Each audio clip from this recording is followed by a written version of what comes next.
Zuerst möchte ich ein paar Wörter in Deutsch sagen.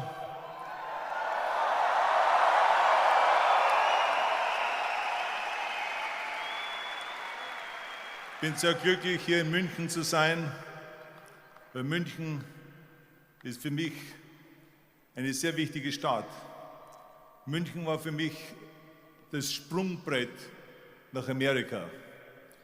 Ich bin nach München mit dem Alter von 19, nach 4 Jahren Bodybuilding-Training und innerhalb 3 Monaten durch die hervorragenden Trainingsmöglichkeiten hier in Deutschland, in München, habe ich die Mr. Europawahl gewonnen. Und nach einem Jahr wurde ich der jüngste Mr. Universum je.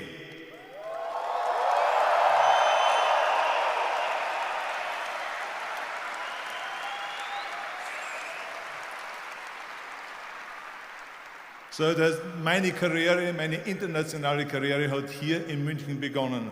Und das werde ich nie vergessen. München ist eine der schönsten Städte in Europa und ich liebe immer nach München zurückzukommen. I'm here to talk about success, right? And the way we have set it up is that I'm going to talk about my first 3 rules right up here on stage, and then I'm going to sit down with Jürgen, and he's going to talk to me about the last 3 rules, because there's 6 rules basically that I always have laid out that are the rules of success. Now let me get right away to the first rule of success. The first rule of success is to have a vision. You see, if you don't have a vision of where you go, and if you don't have a goal where you go, you drift around and you never end up anywhere. It's like you can have the best ship in the world, you can have the best airplane in the world. If the pilot or the captain doesn't know where to go, it would just drift around. It would not end up anywhere, or most likely in the wrong place. So I was very fortunate that I stumbled onto my vision. I mean, as you know, I was born in 1947 in Austria after the Second World War. And I didn't really like Austria when I grew up. I couldn't wait to get out of there. I couldn't see myself becoming a farmer or a worker in a factory or anything like that, even though my parents wanted me to stay there and have a normal life. My father wanted me to become a police officer like he was. My mother wanted me just to stay there and marry a girl with the name of Heidi, hopefully, and have a bunch of kids and run around like the Van Trapp family in The Sound of Music. But that was their vision, not mine. My vision was totally different. I felt that I was born for something special, for something unique, for something big. So I was searching. Then one day I went to school. I remember I was 11 years old, and they showed a documentary about America. And there they showed in this documentary the huge skyscrapers, the high-rises, the huge bridges, the 6-lane freeways, the huge cars with the wings sticking out, and all of this stuff. And I said to myself, that's where I want to be. I don't want to be around here with these little farmhouses and these little buildings, and everything is old. I want to be in America. But now the question was just, how do you get to America? In those days, it was a very expensive trip. It's not like today. So again, I was very fortunate that one day after school, I walked by a store in Graz, which was called Brühl. And it was the only store that really sold kind of American stuff. So one day, they had jeans there, American jeans. And then they had the Bullwalker. And then they had an expander, and some barbells and some dumbbells and an exercise bench in the window. So I went inside and I looked around and I looked at this stuff, and then I saw a magazine. I saw a bodybuilding magazine that had Reg Park on the cover. Reg Park was then a 3-time Mr. Universe. And I saw him on the big screen as Hercules. And on the cover it said, how Reg Park, Mr. Universe, became the Hercules star. That's what the cover story was all about. So I looked at the cover and I said to myself, I got to get this magazine. So I bought the magazine. I took it home and I read it over and over from the front page to the back. It had everything in there, how he trained, how he was working out in Leeds, England, in a factory town, how he worked out every day for 3-4 hours and became the strongest man of Europe, and how he won Mr. Europe and Mr. Great Britain, and then eventually Mr. Universe. And how he won the second Mr. Universe and the third Mr. Universe. And how he was discovered to play the starring role in Hercules. I read that and I said to myself, wow, this is the blueprint for my life. This is exactly what I want to do. I want to become a bodybuilding champion just like Reg Park. I want to get into movies just like Reg Park. And I want to make millions of dollars and be rich and famous just like Reg Park.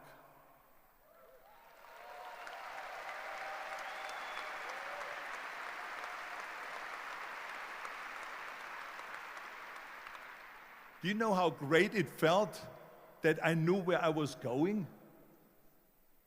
Imagine the majority of people don't know where they're going. I knew where I was going, that I'm going to become this bodybuilding champion just like him. So it was just a question of how do you do it? I was so relieved because when you have a goal, when you have a vision, everything becomes easy. Because remember that in America, for instance, when you study, you will see the percentage of people that like their jobs. 74% hate their job in America. Now, there's not much different when you come to Europe. The majority of people don't like what they're doing because they're really not doing it because they didn't have a goal and they followed this goal. They just aimlessly drift around and then all of a sudden there's a job opening, so they get that job because you have to work. But then when you work, it's a chore. It's work. It's not fun. So if you think about only a quarter of the people really enjoy what they're doing in life, that is unbelievable if you think about it. So I felt so blessed that I knew what I was doing. It's like a medical student that studies and knows he wants to become a doctor. You know where to go. So I knew where to go. So people always ask me, when they saw me in the gym in the pumping iron days, they say, why is it that you're working out so hard? 5 hours a day, 6 hours a day, and you have always a smile on your face. The others are working out just as hard as you do, and they look sour in the face. Why is that? And I told people all the time, I said, because to me, I'm shooting for a goal. In front of me is the Mr. Universe title. So every rep that I do gets me closer to accomplishing that goal, to make this goal, this vision turn into reality.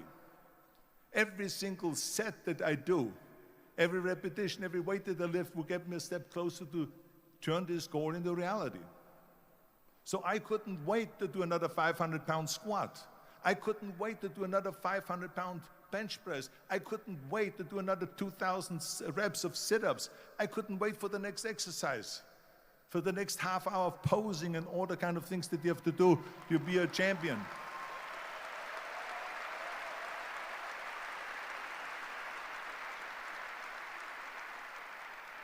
I felt so great knowing where I was going, and I tell you, it worked. I mean, think about it. And I was just not visualizing just my exercise, but I was really lifting the trophy over my head. That's what I was thinking about. And with the age of 20, I went to London and I won the Mr. Universe contest as the youngest Mr. Universe ever. And it was because I had a goal.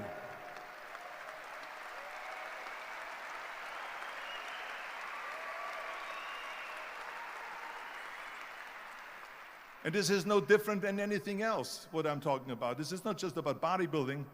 It was the same in acting. I remember when I was doing Conan the Barbarian. I was crawling on the rocks with a sword in my arm, crawling on all four.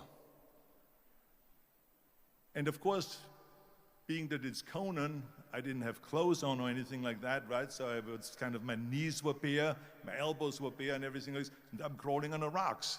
So after 10 takes, my elbows were bleeding and my knees were bleeding.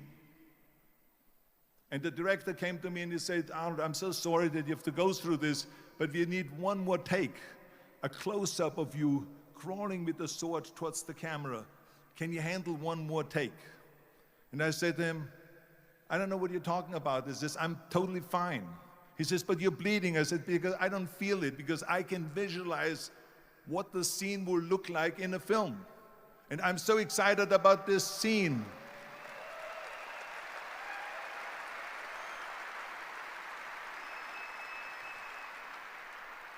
I was visualizing crawling up behind Falser Doom, which was played by James Earl Jones.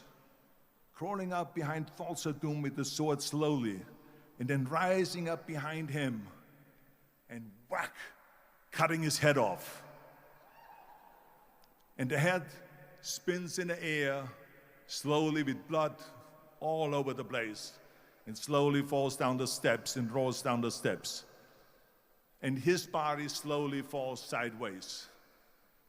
That was what I was visualizing, and that was very important because he, in the movie, killed my parents, killed Conan's parents. And that was revenge. And he always said that flesh is stronger than steel. And I wanted to prove to him that no, steel is stronger than flesh. And so I had this in my mind, and so this is why it didn't matter if I had to do another 50 takes or 100 takes, no matter how much I bleed on my elbows or my knees. I saw that vision of the perfect scene, and it was an important scene, and I would do it over and over again until we got it.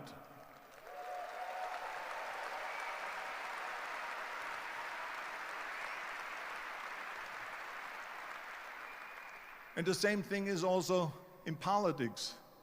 I remember that in politics, I had a very clear vision that I will be the leader of California. That's as far as I could go because I was not born in America, so I could not run for president. So being the governor of the fifth largest state, I should say the largest state, the fifth largest economy in the world, was for me really the ultimate title, the ultimate accomplishment in politics. So even though people came up to me and says, why don't you go and run for something smaller, you're never gonna make it.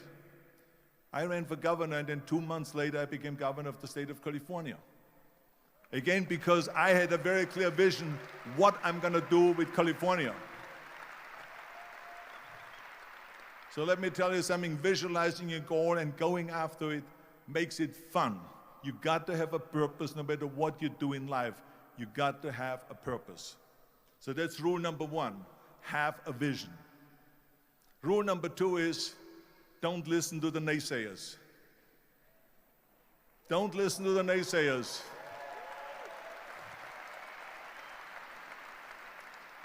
Everything I ever did, the thing that I heard out of people's mouth was, that's impossible. That can't be done. Or no. I remember when I wanted to be a bodybuilding champion, including my parents and everyone else around me, said, this is impossible. Why don't you become a ski champion? That's what they do in Austria. Or a bicycle champion, or do some track and field. You can't be a bodybuilding champion. That is exactly what I heard, and of course I proved to the people that it can't be done.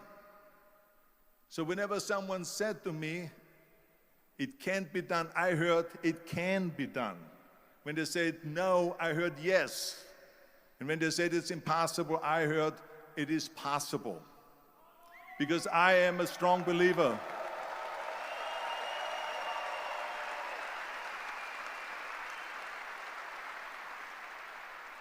I'm a strong believer of what Nelson Mandela said, that everything is always impossible until someone does it. Well, I'm going to be the one, I said to myself, I'm going to do it and I'm going to show it to them. Maybe it has never been done before. That's perfectly fine with me. But I'm going to do it. And I did not listen to the naysayers.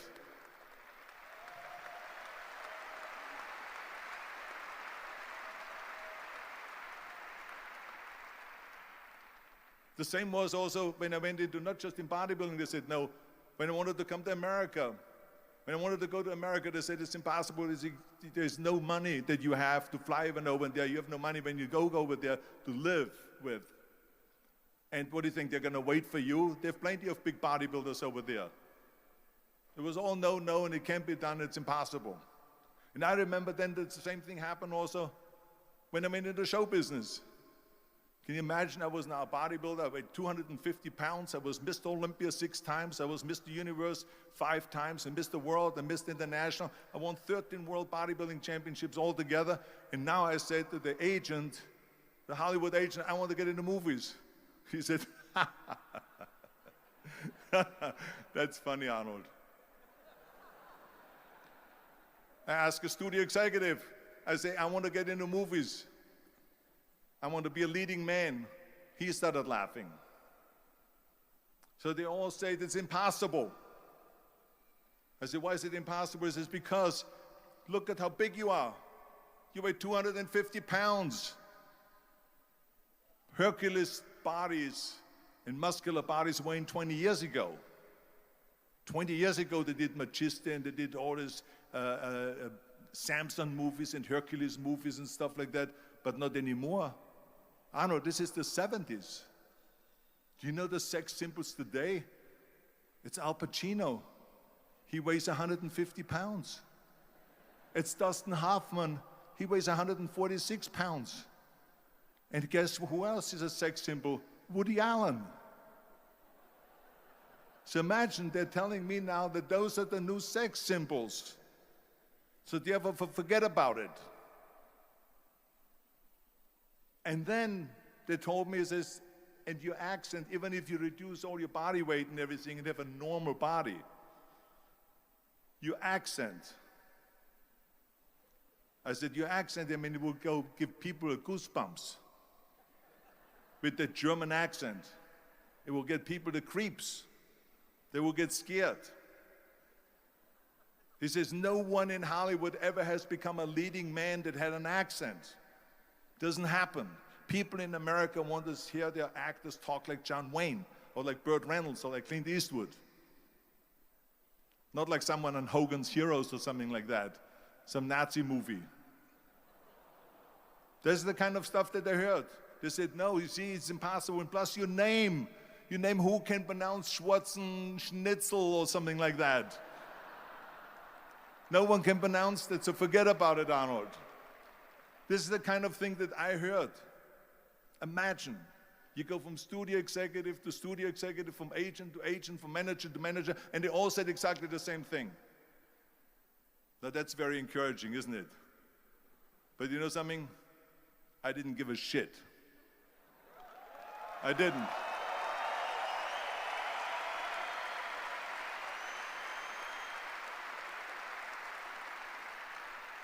Because I believed that I can be a leading man.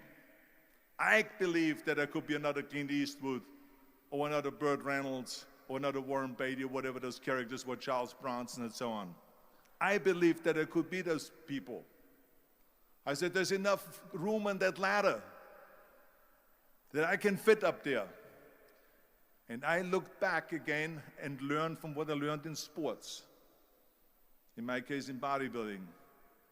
It's all about the hard work that you put in. I said to myself, in bodybuilding, I worked out 5-6 hours a day. I'm going to do the same thing now for acting. And of course, I went to college to study English. I studied voice, accent removal, acting classes, and all of this stuff, all day long. I worked and I worked and I worked. And within a short period of time, I made one movie called Hercules in New York, which of course went right into the toilet.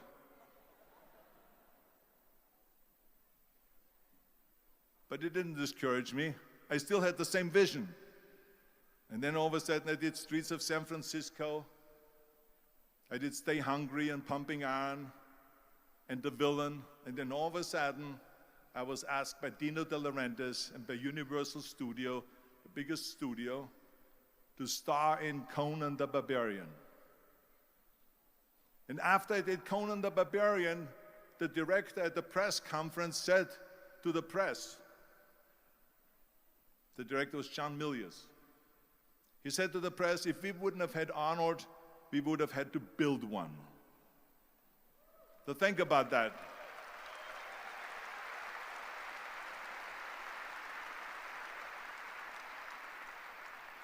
The very body that they said can never be sold because the time is wrong. A few years later, I'm doing Conan the Barbarian, and it was the #1 hit at the box office when it came out in the summer of '82. Think about that. And the director says, if we wouldn't have had his body, we would have had to build one. So all of a sudden, my body became an asset, not a liability. And the same thing was with Terminator. After we were finished filming Terminator, Jim Cameron said to the press, if Arnold wouldn't have had that accent and talked like a machine, I think the movie wouldn't have worked. So think about that. The body and the accent that they attacked was an asset.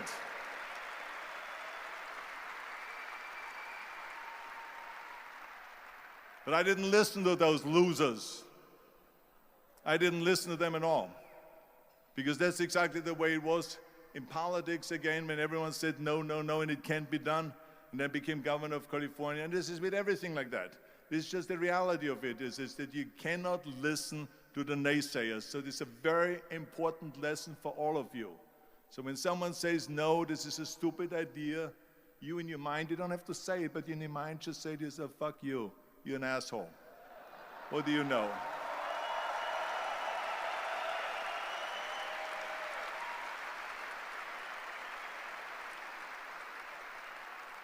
If I would have listened to the naysayers, from bodybuilding to show business to politics, I would not be standing here today talking to you.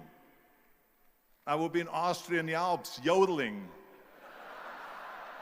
That's right. I would be in Austria still left yodeling. That's what I would be doing, exactly. So this is why I say don't listen to the naysayers. And the next thing, the third point that I'm going to make to you is, before we sit down with Jürgen and talk about the rest of the three, is work your ass off. There is no magic bill. There is no magic out there. You cannot get around. You have to work and work and work. I can tell you, I've watched the day for half an hour, Jürgen and his wife that put on this show, this great, great event here. They work their ass off to put this together. All year long, they work and they work and they work. This does not come together by itself.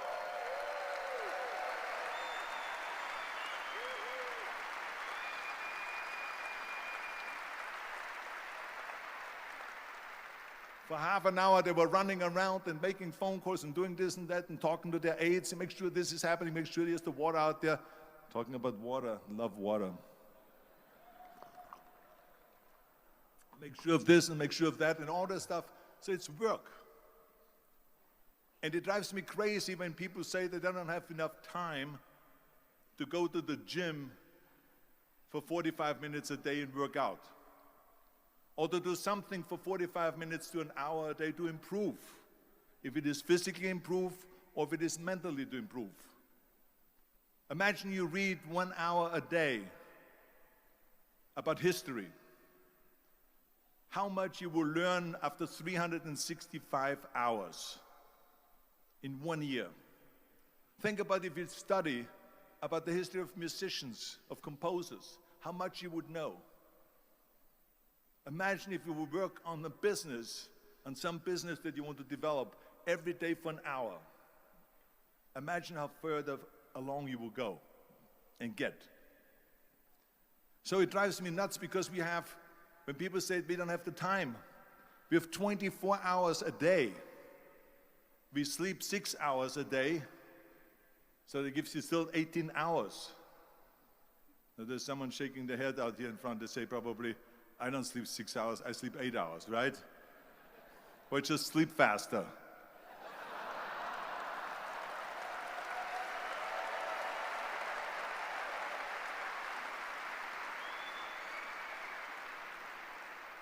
So we have 18 hours a day. The average person works around 8 to 10 hours. So let's assume it's 10 hours, so we have 8 hours left.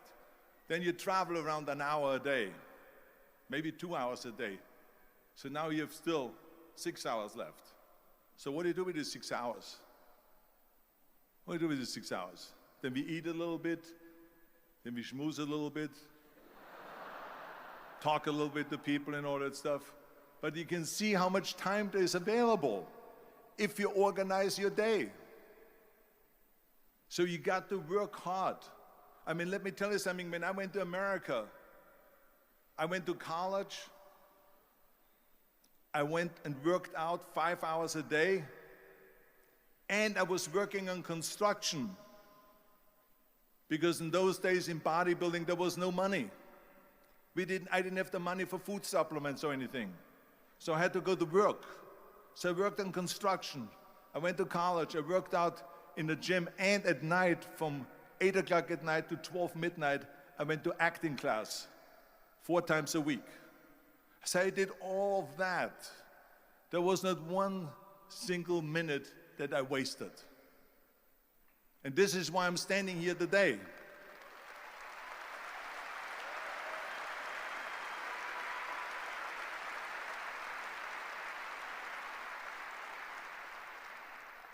I became very friendly with Muhammad Ali in the 70s. And Muhammad Ali worked his butt off. And I saw it firsthand. And I remember that there was a sports writer that was there in the gym when he was working out and he was doing sit-ups. And they asked him, how many sit-ups do you do? And he said, I don't start counting until it hurts. Now think about that. He doesn't start counting his sit-ups until he feels pain. That's when he starts counting. That is working hard. And so you can't get around the hard work. It doesn't matter who it is. As a matter of fact, I believe what Ted Turner said, work like hell and advertise.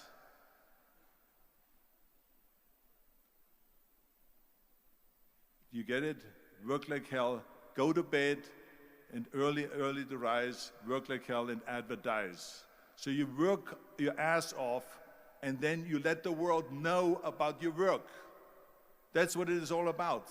Let people know if you have a company, if you have a movie, if you do a sports, work your ass off, but then advertise and let everyone know.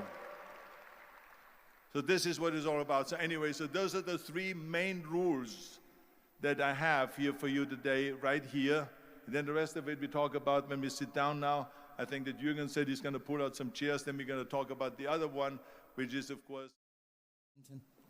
Okay. Ja, lieber Arnold, du hast uns jetzt 3 deiner Erfolgsregeln schon einmal mitgeteilt, aber ich weiß aus verschiedensten Vorträgen, die ich von dir schon gesehen habe, dass es dann noch ein paar wichtige gibt, nämlich wie wichtig ist dieser Plan B, wo viele sagen, man braucht einen Plan B, man braucht einen Plan B, ein Plan reicht nicht aus, du musst auch auf Nummer sicher gehen. Was sagst du dazu? Well, I hate Plan B. And I tell you why. Because we have so many doubters, as I've said earlier, the no-sayers. We have so many of those people that say no and you can't do it, it's impossible. That is okay because we just turn off, as I said earlier, and we listen and we hear the no being a yes. You can't do it, you can do it, and all of that. So that is possible to do that amongst all the negative people around you. But when you start doubting yourself, that's very dangerous. Because now what you're basically saying is that if my plan doesn't work, I have a fallback plan, I have a plan B. And that means that you start thinking about plan B, and every thought that you put into plan B, you're taking away now that thought and that energy from plan A.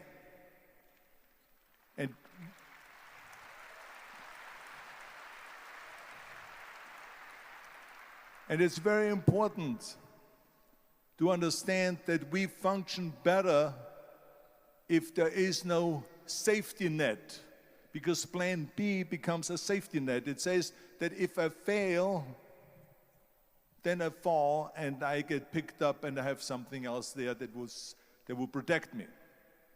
And that's not good, because people perform better when there's no safety net.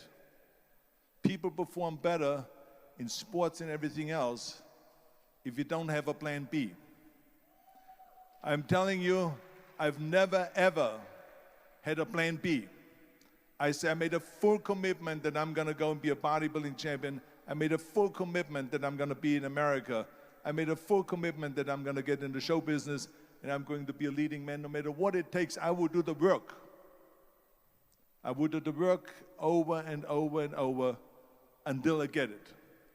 And the same was in politics and everything like that. So to me, it is very dangerous to have a plan B, because you're cutting yourself off from the chance of really succeeding. And the reason, one of the main reasons why people want to have a plan B is because they are worried about failing. What is if I fail, then I don't have anything else?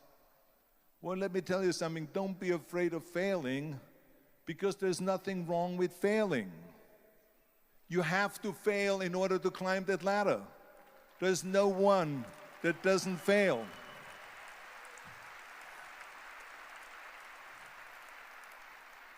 Michael Jordan said in one of his interviews, when they said, "You're unbelievable, you're the greatest basketball player of all times. I mean, tell me about that." And he says, "Well, you're just mentioning the successes." But he says, "For me to become the greatest basketball player, I missed 9,000 shots when I was playing basketball at the NBA games." So during these games that he was so successful, he missed 9,000 shots. Does it make him a failure? No. He's one of the greatest basketball players of all times, but he failed 9,000 times. Do you get it? We all fail. It's okay.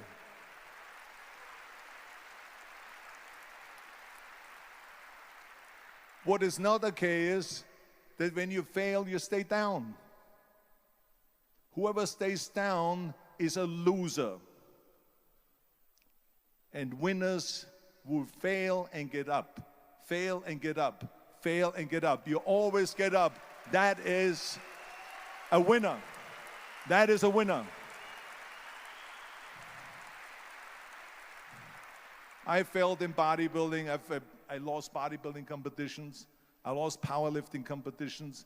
I lost weightlifting competitions.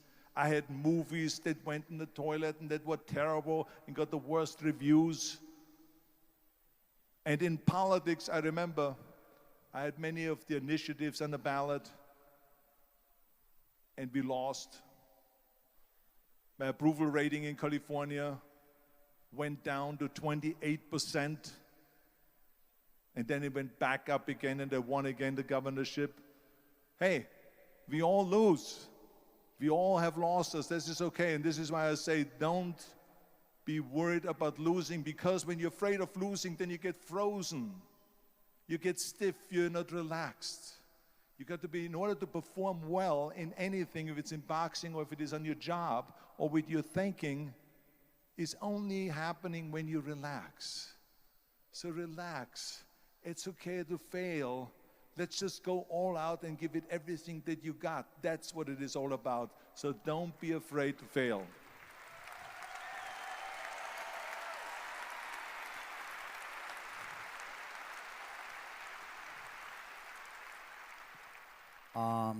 My wife Kirsten and I, we have a foundation and build up schools in Africa for poor children. So because I think it's very important when you are successful to give back to the society, give back to the world. What is your opinion to this? I absolutely agree, and I think this is one of my 6 rules to success. You can only feel complete as a person if you think about what can you do for your fellow member around you that maybe needs help. I felt like that everyone has a different motivation, why you get into that. I was an immigrant going to America, and I saw how America was the most generous country in the world. I mean, they opened up their arms to me, they helped me, they invited me for Thanksgiving dinner, the people. They brought me, the bodybuilders in the gym brought me plates to my apartment because I had no plates, I had no silverware, I had no bedware, I had no pillows, I had no blanket, I had no TV, I had no radio, I had nothing. They brought it to my apartment. They helped me. And I saw that firsthand, this generosity in America. And I said to myself, as an immigrant that is being embraced with open arms, that I need to go and make sure that I give something back.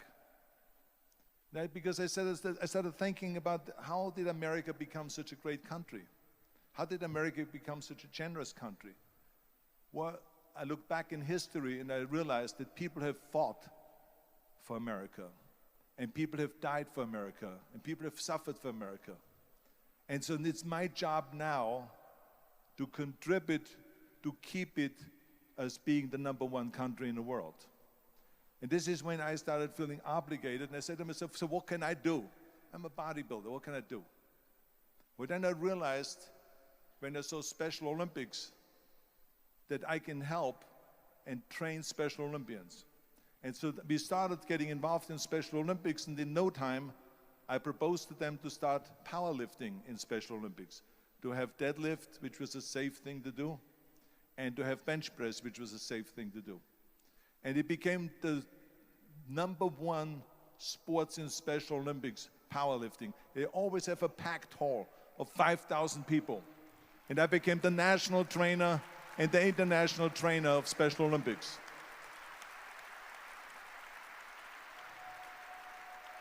And I tell you, I felt so good. I felt better than winning a bodybuilding competition, going to one of their competitions and seeing 100 of those athletes from all over the world competing in powerlifting and being happy and being included and being felt that they're equal to all of us. It was the most unbelievable feeling, and this is why I got so excited about it that then after that, I started, going around to military bases in America and training our military personnel. Because in those days, bodybuilding and weight training wasn't popular. Now it is. Now when you go to Iraq, to Baghdad or somewhere like that, and you see the American soldiers train, they have the biggest facilities. It's like this dome here. This is how big the training facilities are now. So it all changed. But in those days, it wasn't popular at all.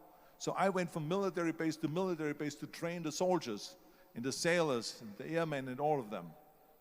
And it made me feel good again. And then after, when I met President Bush, then Vice President Bush, and we traveled around to campaign, he asked me what I want to do, and I said, I would like to be a fitness leader in America. I would like to be the chairman of the President's Council on Physical Fitness and Sports. And then when he became president, he appointed me to that. And so now I really was able to travel through all 50 states and promote health and fitness. And the more I got into that, the more I realized how good it feels to give something back. And that's when my idea came about after-school programs, because after school, when I traveled to all the schools to train students, I saw there was a huge gathering of students after the school was over outside the school. And I asked the school principal, what are all the students doing? And he said to me, Arnold, you have to understand that 70%, that the kids in our schools, they come from parents where 70% of the parents are both working. So therefore, there's no one there picking them up. So that's got me the idea to start after-school programs, to keep those kids in school while the parents are working, and to offer them homework assistance, tutoring, and sports and fitness programs and arts programs, music and painting and so on. And it became a huge success.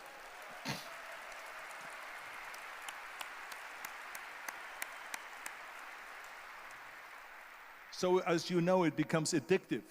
So it becomes addictive. So then when they became very successful, now we have after-school programs all over the United States. Then, of course, when 2003 happened, where there was a governor's race in California, I said to myself, now is my chance to jump in there and to really give everything. And people said to me, he says, are you crazy to run for governor? When you're governor, he says, you cannot go and make movies anymore. I said, well, duh.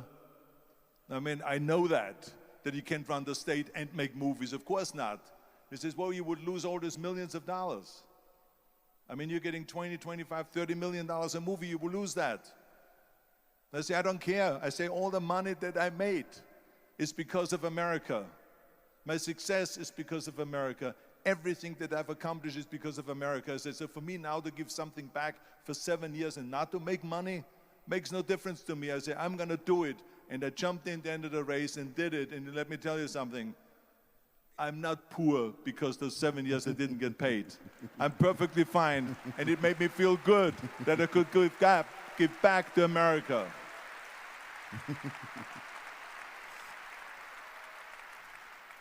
Arnold, I have told the people here today that my opinion is it is very important to learn lifetime. Don't stop in learning, go on, go forward.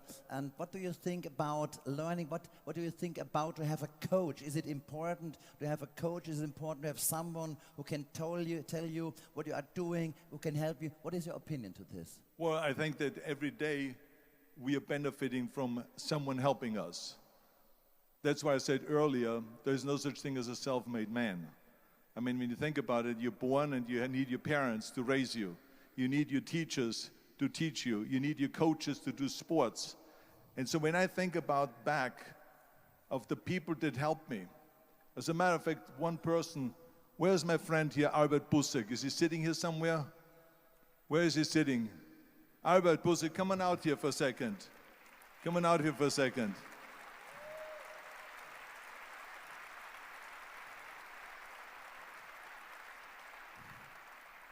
The reason why I just wanted him to come out here to the front so you see him is because without Albert Busek, I would not have had the bodybuilding career. Stay right there, Albert, and look at this way so they can see your face. Exactly.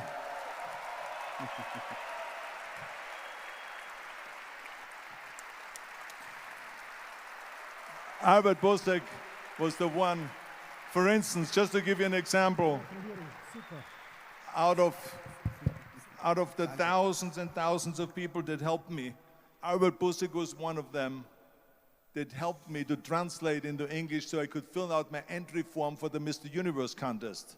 And then he flew with me to London to the Mr. Universe contest. He gave me the opportunity to come to Munich and to be the trainer in a gymnasium on the Schillerstraße 36. It was a fantastic gymnasium. He was an extraordinary friend that took thousands and thousands of pictures since then and helped me in every one of the competitions and everything, was a huge supporter. But this is the kind of people that you need. We need help. We need help.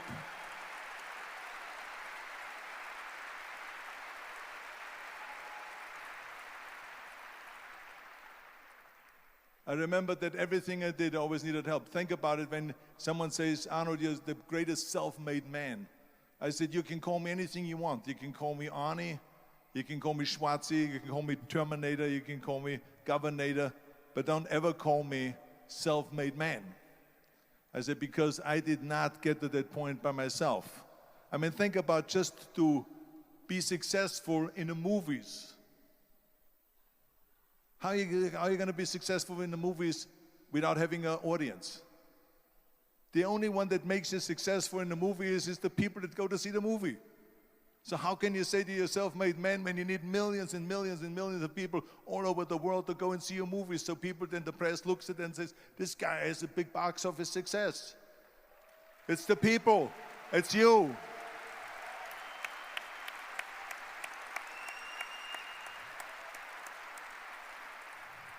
Imagine if Jürgen and I both think that we're self-made people and this hall right now is empty. No one here. Do you think this will be a successful conference? No. Who makes it successful is not him and me. We are just one little molecule that is added to the equation. but you are the ones that make this conference a successful conference. So thank you, all of you, for being here today. You are the ones that is making it big.